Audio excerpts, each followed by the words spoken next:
birinci Tatar köyüne kirgen vaqtında men okur ağladım ki Kırım'da olmagan şeyler bu yerde saklanıp kalgan. Kırım'daki yaşayış tarzı, evler, evin içindeki donatılması, laf etmeleri, konuşmaları hepsileri Kırım'da sanki nasıl ki bu 18. asırın, 19. asırın sonunda taşlap ketkenler, öyle de o Kırım'ın yanlarına alıp onu hem böyle bir evlerinde, eşyalarında ve özlerinin kalplerinde yaşatmaya tırışkanlar.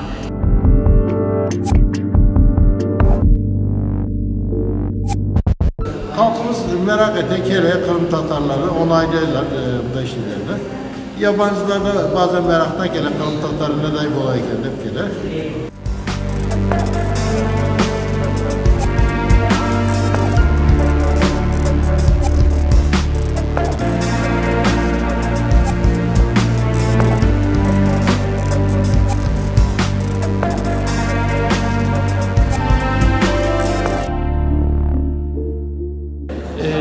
Dünyanın neresinde olursa olsun, Bulgaristan'da, Türkiye'de, Türkiye'nin farklı köylerinde, Kırım'da kültürümüzün yozlaşmadığını, Bulgaristan'ın bir köyündeki Tatar evinin Türkiye'deki Tatar eviyle aynı olduğu, Romanya'daki yapılan yemeklerin Kırım'da yapılan yemeklerle aynı olduğunu bize gösteriyor. Bu da bizim için bir kıvanç vesilesi, kültürümüzü kaybetmediğimizi gösteriyor.